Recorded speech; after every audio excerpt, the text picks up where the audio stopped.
నమస్తే, welcome to జిల్లా dairy. నేను మురళి. ముందుగా హెడ్లైన్స్ చూద్దాం. మతోన్మాద శక్తుల నుంచి దేశాన్ని కాపాడాలన్న రాజ్ ఠాకూర్. కాంగ్రెస్తోనే సుస్థిర పాలన సాధ్యమన్న రామగుండం ఎమ్మెల్యే. మార్పు కోసం ప్రతి ఒక్కరూ ఓటు వేయాలన్న కోదండరాం. ప్రమాదంలో ప్రజాస్వామ్యంపై చర్చలో పాల్గొన్న టీజేఎఫ్ చీఫ్. రిజర్వేషన్లు తీసేసే చరిత్ర బీజేపీది కాదన్న గోడం నగేష్. కుబీర్ మండలంలో ఎంపీ అభ్యర్థి ఎన్నికల ప్రచారం. అంబేద్కర్ కోనసీమ జిల్లాలో వైఎస్ షర్మిల పర్యటన. జగన్ రిమోట్ ఎవరి వద్ద ఉందో చూసుకోవాలన్న ఏపీసీసీ చీఫ్. కేంద్ర రాష్ట్ర ప్రభుత్వాలపై తులసిరెడ్డి ఆగ్రహం. ఏపీకి పట్టిన రాహువు కేతువు అన్న కాంగ్రెస్ నేత. మతోన్మాద శక్తుల నుంచి దేశాన్ని కాపాడాల్సిన టైం వచ్చిందని రామగుండం ఎమ్మెల్యే రాజ్ ఠాకూర్ అన్నారు. దేశానికి సుస్థిర పాలన కాంగ్రెస్ కూటమితోనే సాధ్యమని పేర్కొన్నారు. గోదావరిఖని ప్రెస్ క్లబ్లో సిపిఎం నాయకులతో కలిసి రాజ్ ఠాకూర్ మీడియా సమావేశం నిర్వహించారు. మతతత్వ బీజేపీని గద్దెదించేందుకు ఇండియా కూటమికి పూర్తి మద్దతునిస్తున్నట్లు సిపిఎం నాయకులు తెలిపారు. పార్లమెంట్ ఎన్నికల్లో ఇండియా కూటమి అభ్యర్థులను అధిక మెజారిటీతో గెలిపించాలని వారు కోరారు. ఇండియా కూటమి అధికారంలోకి రాగానే ప్రజారంజక పాలన అందిస్తామని నాయకులు హామీ ఇచ్చారు. ఈరోజు మొన్నటి వరకు ఈ రాష్ట్రంలో ఒక గడిల పాలన, దొరల పాలన నడిచింది.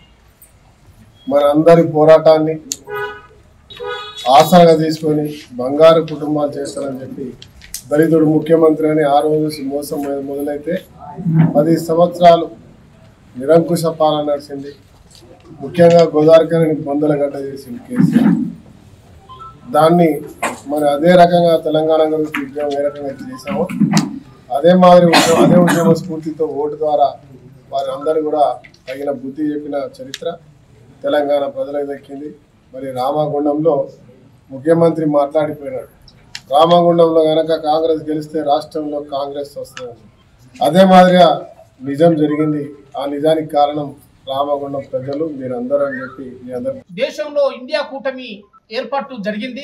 ఇండియా కూటమి భాగంగానే పెద్దపల్లి పార్లమెంట్ ఎన్నికల్లో కూడా కాంగ్రెస్ తరఫున కాంగ్రెస్ అభ్యర్థి అయిన గడ్డం వంశీ గారు పోటీ చేస్తున్నారు. మొత్తం దేశంలో వామపక్ష పార్టీలు ఇండియా కూటమిలో భాగంగా ఉన్న దాంట్లో సీట్ల సర్దుబాటులో భాగంగా ఈ రాష్ట్రంలో కూడా 16 పార్లమెంట్ నియోజకవర్గంలో కూడా సిపిఎం పార్టీ సంపూర్ణమైన మద్దతును తెలియజేయాలనేది సిపిఎం పార్టీ తెలంగాణ రాష్ట్ర కమిటీ ప్రకటించి ఉంది.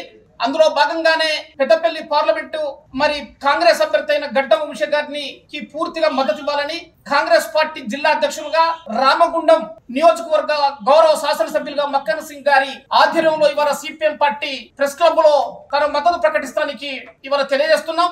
దేశంలో మార్పు కోసం ప్రజాస్వామ్యాన్ని బలోపేతం చేయడానికి ఓటు ఆయుధాన్ని ఉపయోగించాలని ప్రొఫెసర్ కోదండరాం అన్నారు. పెద్దపల్లిలో ఏర్పాటు చేసిన ప్రమాదంలో ప్రజాస్వామ్యం చర్చలో టీజేఎస్ అధ్యక్షుడు కోదండరాం ముఖ్య అతిథిగా మాట్లాడారు. దేశంలో ప్రజాస్వామ్యానికి ప్రమాదం ఏర్పడిందని చిన్న ప్రశ్న వేసిన కేసులు పెట్టే సంస్కృతి వచ్చిందన్నారు. చివరికి ఈడీ, సిబిఐ, ఎన్నికల కమిషన్ కూడా తొలగించి తమకు ఇష్టమైన వారిని నియమించే సంస్కృతిని బీజేపీ ప్రభుత్వం అనుసరిస్తోందని విమర్శించారు. బీజేపీని ఓడించి కాంగ్రెస్ను గెలిపించాలని కోదండరాం అన్నారు. పార్లమెంటరీ ఎన్నికలు వస్తున్నప్పుడు మనము పౌరులుగా తెలుసుకోవాలి, విషయాలు తెలుసుకొని వాస్తవాలు గ్రహించి అర్థవంతంగా మార్పు కోసం ప్రజాస్వామ్యాన్ని బలోపేతం చేయడం కోసం ఓటు హక్కును ఉపయోగించుకోవాలి. మరి ఈ విషయంలో ప్రధానంగా నేను భావించేది ఏంటంటే ఇప్పుడు దేశవ్యాప్తంగా ప్రజాస్వామ్యానికి ఒక ప్రమాదం ఏర్పడ్డాయి. చిన్న మెత్తు ప్రశ్న వేసి నిజాం షుగర్ ఫ్యాక్టరీని తెరిపించేది కాంగ్రెస్ పార్టీయేనని కాంగ్రెస్ పార్టీ ఎంపీ అభ్యర్థి జీవన్ రెడ్డి అన్నారు. ఎడపల్లిలో కాంగ్రెస్ పార్టీ ఆధ్వర్యంలో జరిగిన కార్నర్ మీటింగ్లో ఎన్నికల ప్రచార సభలో ఆయన మాట్లాడారు. బీఆర్ఎస్కు ప్రజలు 10 ఏళ్ల అధికారం ఇస్తే రాష్ట్రానికి మేలు చేయకుండా దోచుకున్నారని విమర్శించారు. బీఆర్ఎస్ పాలనలో పెట్టుబడులు, కూలీల ధరలు, భూముల ధరలు ఆకాశాన్ని అంటాయన్నారు. వరి పంటకు ఎకరాకు 500 రూపాయల బోనస్ అందిస్తామని జీవన్ రెడ్డి అన్నారు. కాంగ్రెస్ ఎంపీ అభ్యర్థి జీవన్ రెడ్డిని భారీ మెజారిటీతో గెలిపించాలని బోధన ఎమ్మెల్యే ప్రొద్దుటూరి సుదర్శన్ రెడ్డి పిలుపునిచ్చారు.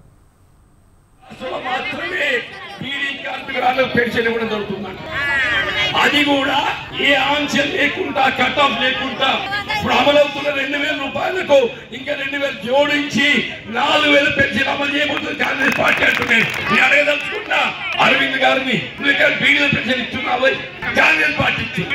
పెన్షన్ ఎంత వస్తుంది? 2,000 పెన్షన్ వస్తుంది. అర్థం బిడ్డ, ఈ 2,000 కేంద్రం ఎంత ఇస్తుంది? 200 రూపాయలు. మోడీ ఎంత ఇస్తుండో 200 రూపాయలు దోస్తావు. 18,000 ఎవరు ఇస్తున్నారు? మన రేవంత్ రెడ్డి అని ఇస్తున్నాడు. ఎవరిస్తుండో? రేవంత్ రెడ్డి ఇస్తుండో. ఆలోచించండి. 200 రూపాయలు ఇచ్చే నరేంద్ర మోడీ ఎక్కడ? 18,000 ఇచ్చే రేవంత్ రెడ్డి ఎక్కడ? కాంగ్రెస్ పార్టీ చెప్పేదొకటి చేసేదొకటని ఖమ్మం జిల్లా బీజేపీ ఎంపీ అభ్యర్థి తాండ్ర వినోద్రావు అన్నారు.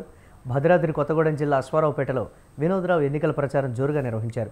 తన రోడ్ షోకు ప్రజల నుంచి స్పందన లభించిందని, త్వరలో జరిగే లోక్సభ ఎన్నికల్లో ఖమ్మం నియోజకవర్గంలో బీజేపీ చరిత్ర సృష్టిస్తుందన్నారు. మోదీ నాయకత్వాన్ని బలపరిచేందుకు ఖమ్మం ప్రజలు బీజేపీకి పట్టం కడతారని వినోద్రావు ధీమా వ్యక్తం చేశారు.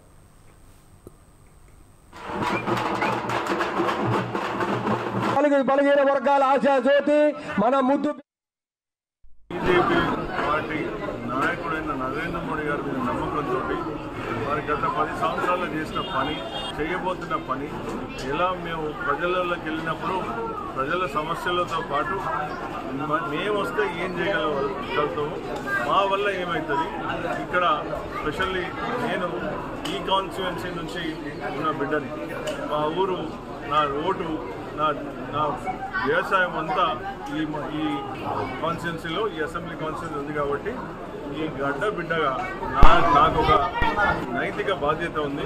ఇక్కడ నేను పెరిగిన కాబట్టి ఇక్కడ కేంద్రంలో కాంగ్రెస్ అధికారంలోకి రాగానే ఉపాధి హామీ కూలీలకు రోజుకు 400 రూపాయలు పెంచుతామని పెద్దపల్లి ఎమ్మెల్యే విజయరమణారావు అన్నారు. పెద్దపల్లి మండలంలోని పలు గ్రామాల్లో పెద్దపల్లి లోక్సభ అభ్యర్థి గడ్డ వంశీకృష్ణ తరపున విజయరమణారావు ప్రచారం చేశారు. ప్రజలు ఉపాధి హామీ కూలీలను కలిసి చేతి గుర్తుకు ఓటు వేయాలని అభ్యర్థించారు. కాంగ్రెస్ అధికారంలోకి వస్తే 6 గ్యారంటీలు అమలు చేస్తామని అసెంబ్లీ ఎన్నికల ముందు చెప్పామన్నారు. వాటిలో 5 అమలు చేస్తున్నామని, ఎన్నికల కోడ్ ముగిసిన తర్వాత 6వ గ్యారంటీ రైతులకు 2 లక్షల రుణమాఫీ చేస్తామన్నారు. మళ్ళీ కాంగ్రెస్ ప్రభుత్వం కేంద్రంలో అధికారంలోకి వచ్చిన తర్వాత ఇవాళ 200 చిల్లర అట్లా అలివీటి కూలి పడతా ఉంది. సోనియా గాంధీ గారు హామీ ఇచ్చిన మేనిఫెస్టో పెట్టిన కేంద్ర మేనిఫెస్టోలో మీరు ఉపాధి హామీ కూలీలకు చెప్పండి, నా మాట చెప్పండి, మీరు గ్రామాలకు వెళ్ళండి.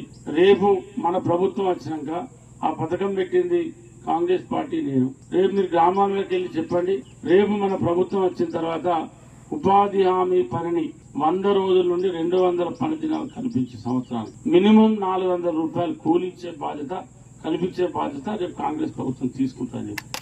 దాంతో ప్రతి పంటకు మద్దతు ధర కల్పించి, చట్టబద్ధత కల్పించి చేసే కార్యక్రమాలు కూడా చేస్తామని చెప్పడం జరిగింది. సంవత్సరానికి 2 కోట్ల ఉద్యోగాలు అన్న నరేంద్ర మోడీ, కనీసం 2 లక్షల ఉద్యోగాలు కేంద్ర ప్రభుత్వం. 10 ఏళ్లలో 20 కోట్లు ఇవ్వాలి, 20 లక్షలు చేయలేదు.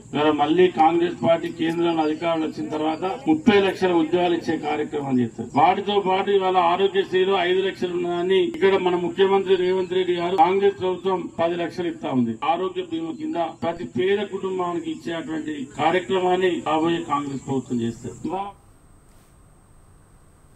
రిజర్వేషన్లు తీసేయడం కాదు, గత 10 ఏళ్ల పాలనలో మరిన్ని రిజర్వేషన్లు కల్పించిన చరిత్ర బీజేపీ ప్రభుత్వానిదన్నారు ఆ పార్టీ ఆదిలాబాద్ ఎంపీ అభ్యర్థి గోడం నగేష్. కుబీర్ మండలంలో ఆయన ఎన్నికల ప్రచారం నిర్వహించారు. దేశవ్యాప్తంగా 400కు పైగా స్థానాలను గెలవబోతున్న బీజేపీ ప్రభంజనాన్ని చూసి కాంగ్రెస్ పార్టీ జీర్ణించుకోలేకపోతుందన్నారు. రిజర్వేషన్లపై కాంగ్రెస్ నాయకులు అసత్య ప్రచారాన్ని కొడిగట్టారన్నారు. రిజర్వేషన్ తీసే చరిత్ర బీజేపీది కాదని గోడం నగేష్ స్పష్టం చేశారు. కుబీర్ మండలంలోని గ్రామాల్లో బీజేపీ ఎల్పీ నేత మహేశ్వరరెడ్డి, ముధోలి ఎమ్మెల్యే రామారావు పటేల్తో కలిసి నగేష్ పర్యటించి ప్రజల సమస్యలను అడిగి తెలుసుకున్నారు.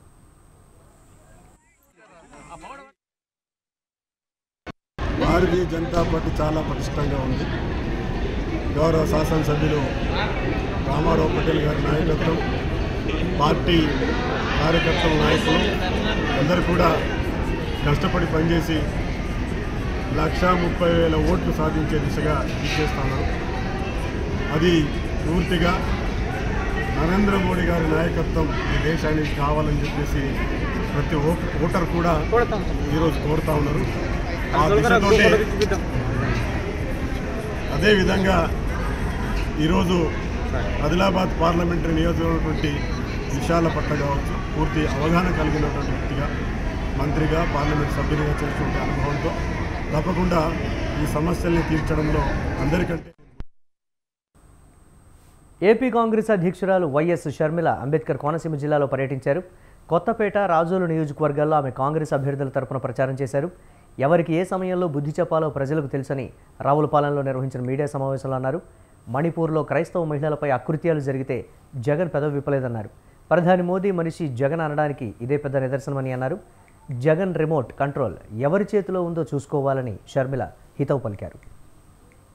అవమానించడం, మతాన్ని రెచ్చగొట్టడం బీజేపీకి తెలిసిన రాజకీయం మాత్రమే. కాబట్టి రాజశేఖర్ రెడ్డి గారు అంతగా వ్యతిరేకిస్తే, గోద్రా సంఘటనలో రాజశేఖర్ రెడ్డి గారు బీజేపీని అంత దులిపేస్తే, మరి జగన్మోహన్ రెడ్డి గారు మణిపూర్ విషయంలో క్రైస్తవులు అయ్యుండి ఒక మహిళను నగ్నంగా ఊరేగించారు.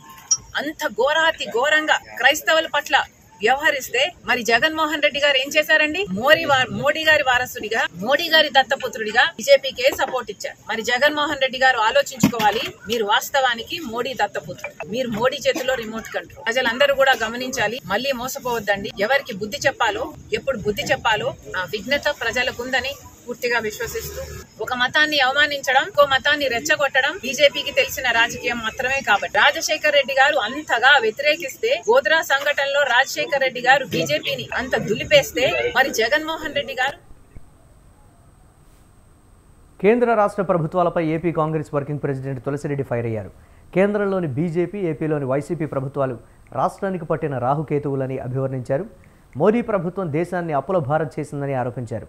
గత ప్రభుత్వాలు సంపాదించి పెట్టిన ప్రభుత్వ ఆస్తులను అమ్మేస్తోందని ఆందోళన చెందారు. పోలవరం ప్రశ్నార్థకమైందని, కడప స్టీల్ ప్లాంట్కు వైసీపీ స్వస్తి పలికిందని ఆయన దుయ్యబట్టారు. జగన్ ప్రభుత్వం ఏపీని అప్పుల కుప్పగా చేసిందన్నారు. అరాచక ఆంధ్రప్రదేశ్ అయిందని, మాఫియా రాజ్యంగా మారిందని తులసిరెడ్డి విమర్శించారు.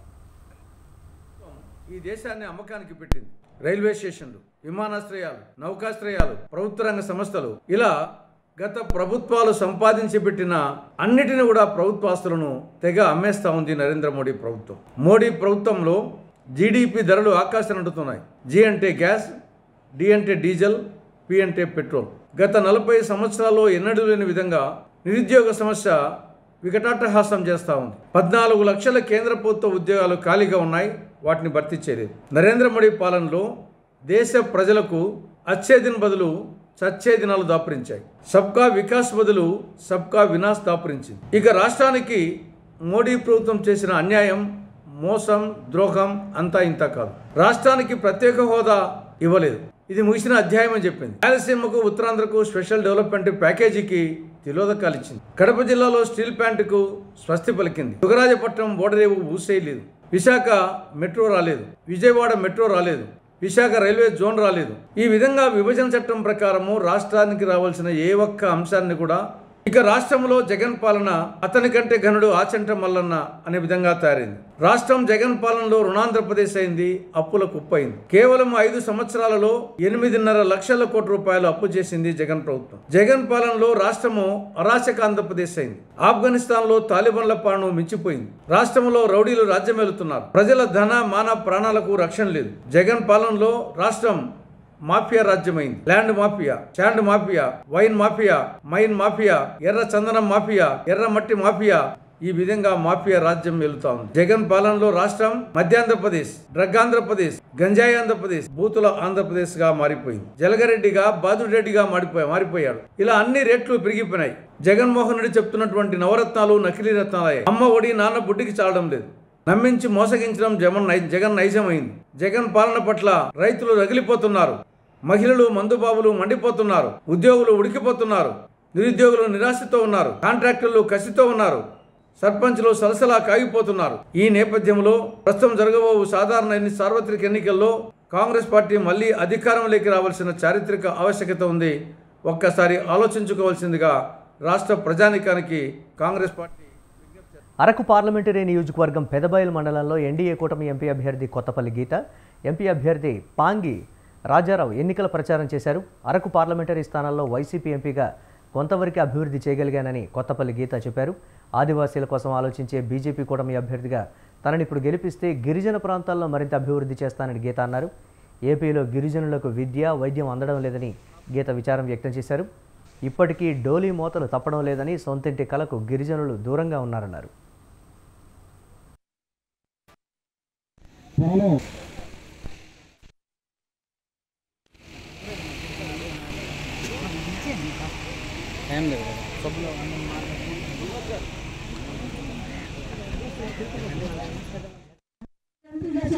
మీ ఆడపడుచుగా మీ బిడ్డగా మీరందరూ నన్ను ఆశీర్వదించి మరొకసారి ఇంతకు ముందు నేను వైఎస్ఆర్సీపీ నుంచి వచ్చాను కాబట్టి కొన్ని సమస్యల వల్ల నేను చాలా వరకు నా వరకు చేయగలిగింది మాత్రమే చేయగలిగాను. కానీ ఈ రోజు పర్వతం లాంటి బీజేపీ పార్టీ నుంచి నరేంద్ర మోదీ గారి ఆశీస్సులతో కేంద్ర పెద్దల ఆశీస్సులతో ఆదివాసీకి మంచి చేయాలన్న సంకల్పంతో నన్ను చూస్ చేసి నరేంద్ర మోదీ గారి ఆశీస్సులతో మీ ముందుకు వచ్చిన నాకు మీరు ఆశీర్వదించాలని కోరుకుంటూ మీ అందరూ కూడా కమలం గుర్తుపై మీ అమూల్యమైన ఓటు వేసి నన్ను గెలిపించి మీ ఆడబిడ్డగా నన్ను దీవించాలని చట్టసభలోకి వెళ్ళి మీకు మంచి చేసే అవకాశం కల్పించాలని చెప్పి మీ అందరినీ హృదయపూర్వకంగా కోరుకుంటూ మరొకసారి ఈ రోజు మంచి పుట్టు పెద్దవాళ్ళ నుంచి ఎంత ఎండనగా మీరందరూ ఇక్కడికి వచ్చినందుకు మీ అందరికీ కూడా పేరు పేరున నేను ధన్యవాదాలు తెలియజేస్తున్నాను.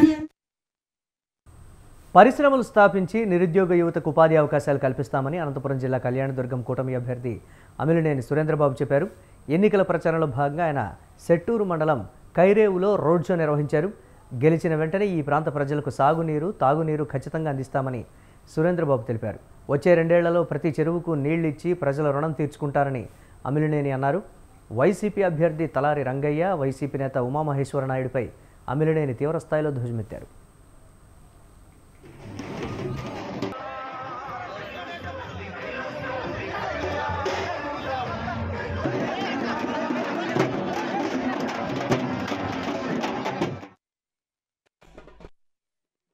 పన్నుల పెంపు పథకాలు కట్ తప్ప జగన్ ప్రభుత్వంలో జరిగిందేమీ లేదని మాజీ మంత్రి అమర్నాథ్ రెడ్డి విమర్శించారు.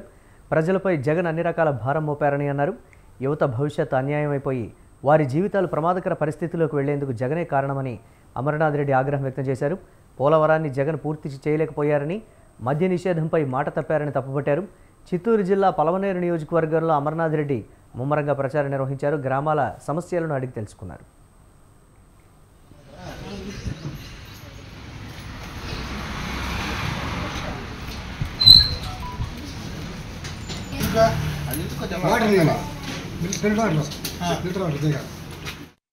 రాబోయే కాలంలో ఈ గ్రామ పంచాయతీకి సంబంధించి గతంలో మనం శాంక్షన్ చేసినటువంటి కార్యక్రమాలు ఉంటుబడినవన్నీ కూడా తప్పనిసరిగా వాటిని పూర్తి చేసి మీకు అందివ్వడానికి నా వంతు నేను పనిచేస్తాను. ఎప్పుడు మీకు ఏ అవసరం వచ్చినా నేను పలమనేరులో మీకు అందుబాటులో ఉండే వ్యక్తినే. నేరుగా డైరెక్ట్ గా కూడా నాతో వచ్చి ఎవరైనా కూడా మాట్లాడవచ్చు, నేరుగా నాతో కలవచ్చు. మీకు ఉండేటువంటి సమస్యలు ఏదైనా డైరెక్ట్ గా నాకు చెప్తే వాటిని అన్నింటినీ కూడా పూర్తి స్థాయిలో మీకు చేసి ఇవ్వడానికి నేను సిద్ధంగా ఉంటానని చెప్పి మరొకసారి మీ అందరు కూడా తెలియజేసుకుంటూ, తెలుగుదేశం పార్టీ గుర్తు సైకిల్ గుర్తు, అదే విధంగా పార్లమెంటు అభ్యర్థిగా దగ్గుమల ప్రసాదరావు గారు కూడా ఈ రోజు ఎన్నికల్లో పోటీ చేస్తా ఉన్నాడు. ఒక చదువుకున్నటువంటి వ్యక్తి, మరి ఐఆర్ఎస్ చదివి వాలంటీర్ రిటైర్మెంట్ తీసుకున్నటువంటి వ్యక్తి. అతని వల్ల మనకు ఢిల్లీలో గానీ కేంద్రంలో గానీ ఏదైనా మాట్లాడాలంటే మంచి అవకాశాలు ఉంటాయి. గత ఎన్నికల్లో మనము ఓటేసి గెలిపించినటువంటి పార్లమెంట్ సభ్యుడు ముఖం కూడా కనీసం ఈ రోజు ఎవరు చూసేటువంటి పరిస్థితి లేదనేది కూడా దయచేసి, మనకు సంబంధించినటువంటి ఏ విషయం కూడా పార్లమెంట్ లో ఈ రోజు దాకా కూడా మాట్లాడినటువంటి సందర్భం కూడా లేదు. కాబట్టి వాటిని దృష్టిలో పెట్టుకుని ఆయనకు కూడా సైకిల్ గుర్తు వేసి సైకిల్ గుర్తు పైన ఓట్లేసి గెలిపించమని చెప్పి నేను మిమ్మల్ని కోరుకుంటున్నా. రేపు రాబోయే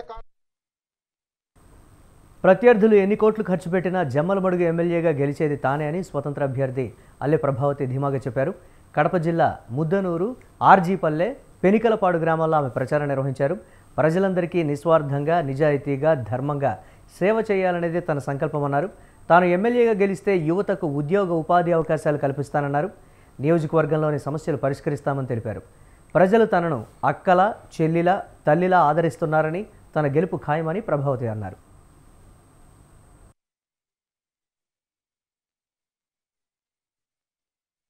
సోదర సోదరి మనలందరూ చాలా ఉత్సాహంగా మేమున్నామంటూ చేయూతనిస్తుంటే నిజంగా నాకు ఎంత చాలా సంతోషంగా ఉంది. అందుకే వచ్చే వాళ్ళందరికీ సేవ చేయాలి, నిస్వార్థంగా, నీతి నిజాయితీగా, ధర్మంగా పనిచేయాలనేదే నా సంకల్పం. వీరితో కలిసి నడవాలని, వీరితో కలిసి సేవ చేయాలనే భాగ్యం కావాలనే ఉద్దేశంతో నేను ఇండిపెండెంట్ అభ్యర్థిగా పోటీ చేశాను. ముఖ్యంగా నా అన్నదమ్ముల, నా అక్క చెల్లెల బిడ్డలకు, కొడుకులకి నా బిడ్డలుగా భావించి నా కొడుకులుగా భావించి వారికి ఉద్యోగ భద్రత ఉపాధి భద్రత కల్పించడం కోసమే ముందు ఉన్నాను. అలాగే తాలూకాలోని ఈ మండలంలో ఏ చిన్న సమస్య వచ్చినా వారితో కలిసి నడవడానికి సిద్ధంగా ఉన్నానని తొట్టతల్లి ఎమ్మెల్యే అల్లె ప్రభావతమ్మ జమ్మలమడుగు ఎమ్మెల్యే అల్లె ప్రభావతమ్మ అనే మంచి పేరు సంపాదించుకునేలా వాళ్ళు నన్ను ఓట్లు వేస్తున్నారని ఖచ్చితంగా ఎమ్మెల్యే జమ్మలమడుగు ఎమ్మెల్యే ఎవరు ఎన్ని కోట్లు ఖర్చు పెట్టినా అందరినీ చూశారు. వాళ్ళు 100 కోట్లు ఖర్చు పెట్టినా వాళ్ళని చూసాంలే ఒక్కసారి మా ఆడబిడ్డ కోటేద్దామనే దృఢ సంకల్పంతో నా అన్నదమ్ములు.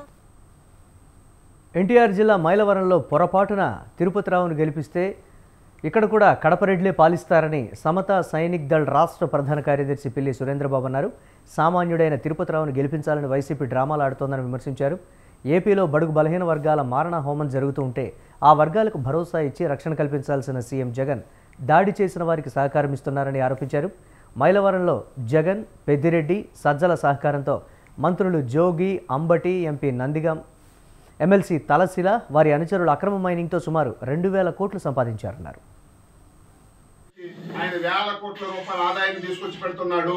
ఆయన వేల కోట్ల రూపాయల ఆదాయం తీసుకొచ్చి పెడుతున్నాడు. మైనింగ్ మాఫియా కానివ్వండి, గంజాయి మాఫియా కానివ్వండి, బియ్యం మాఫియా కానివ్వండి, అన్నీ కూడా ఆయన కనుసైగుల్లోనే జరుగుతున్నాయి.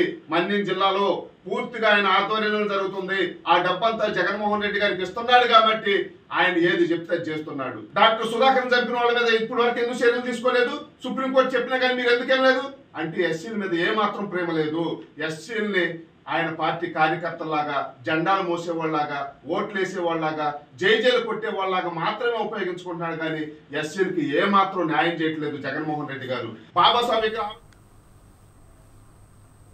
లోక్సభ ఎన్నికలు ప్రశాంత వాతావరణంలో జరిగేలా ఏర్పాట్లన్నీ పూర్తి చేశామని రిటర్నింగ్ అధికారి మహబూబాబాద్ జిల్లా కలెక్టర్ అద్వైత్ కుమార్ సింగ్ తెలిపారు. మహబూబాబాద్ లోక్సభ స్థానాల్లో 30 మంది అభ్యర్థులు 56 సెట్ల నామినేషన్లు దాఖలు చేయగా 5 దరఖాస్తులను తిరస్కరించినట్లు చెప్పారు. 2 నామినేషన్లను ఉపసంహరించుకోగా బరిలో 23 మంది నిలిచారని ఆర్ఓ అన్నారు. జిల్లాలోని 1809 పోలింగ్ స్టేషన్లకు గాను 335 సమస్యాత్మక స్టేషన్లు ఉన్నాయన్నారు. ఎన్నికల అంశాలపై ఫిర్యాదులను అధికారులకు సి విజిల్ ద్వారా చెప్పవచ్చన్నారు. అన్ని రంగంలో ఇప్పుడు ఇంతకుముందు కూడా మీ అందరితో ప్రెస్ కాన్ఫరెన్స్ పెట్టడం జరిగింది. దాంట్లో కూడా మనం డీటెయిల్డ్గా ప్రతి అంశం పైన చెప్పడం జరిగింది. అష్యూర్డ్ మినిమం ఫెసిలిటీస్ పైన మనం ప్రత్యేకంగా దృష్టి పెట్టి ఈసారి కూడా ప్రతి పోలింగ్ స్టేషన్లో ఏదైతే ఫెసిలిటీస్ ఈసీఐ క్రమంగా ఉండాలి ఆ ఫెసిలిటీస్ ఖచ్చితంగా ఉండేటట్టుగా మనం కూడా ఇక్కడ ప్లానింగ్ ఏర్పాటు చేశాము. దానికి ఇంప్లిమెంటేషన్ కూడా పకడ్బందీగా జరుగుతుంది. ఈ క్రమంలో మన జనరల్ అబ్జర్వర్ గారు కూడా రెగ్యులర్గా పోలింగ్ స్టేషన్స్ విజిట్ చేస్తూ ఇన్స్పెక్షన్స్ చేస్తూ ఏదైనా సలహాలు సూచనలు ఉంటే దాని క్రమంగా మేము కూడా ఫాలో అయ్యి ఈ పోలింగ్ స్టేషన్స్కి 100%. కొందరు పోలీసులు పరిధి దాటి ప్రవర్తిస్తున్నారనే ఆరోపణలు వస్తున్నాయి. సొంత లాభం కోసం అధికారాలను దుర్వినియోగం చేస్తున్న ఘటనలు వెలుగు చూస్తున్నాయి. కొన్ని ఘటనల్లో పోలీసులపై పోలీసులే కేసులు నమోదు చేయాల్సిన పరిస్థితి వస్తోందంటున్నారు ఆయా గ్రామాల ప్రజలు.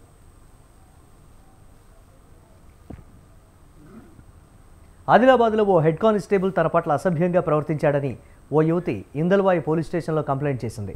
దీంతో హెడ్ కానిస్టేబుల్పై కేసు నమోదైంది.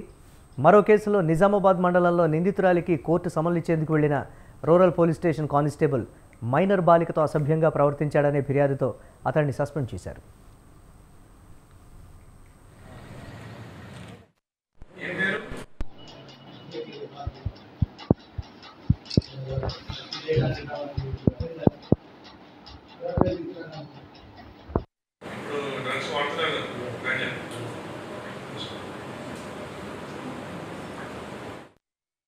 భూపాలపల్లి వీఆర్సీఐ లైంగిక వేధింపుల ఆరోపణలతో పోక్సో చట్టం కింద కేసు నమోదై కటకటాల్లోకి వెళ్లారు. ఒక అత్యాచారం కేసులో టాస్క్ ఫోర్స్ ఇన్స్పెక్టర్ సస్పెండ్ అయ్యారు. ఖాకీ డ్రెస్సు మాటన కొందరు పోలీసులు దౌర్జన్యాలు, దాదాగిరి చేస్తున్నారనే ఆరోపణలున్నాయి. సివిల్ తగాదాల్లో రియల్ ఎస్టేట్ వ్యాపారాల్లో కొందరు పోలీసులు జోక్యం చేసుకుంటున్నారనే కంప్లైంట్లు అందుతున్నాయి.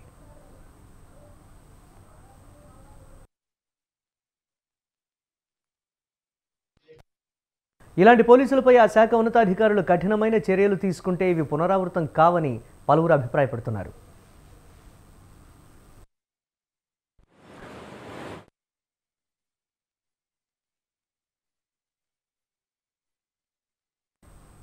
ఇవి జిల్లా డైరీ అప్డేట్స్. కీప్ వాచింగ్ స్వతంత్ర.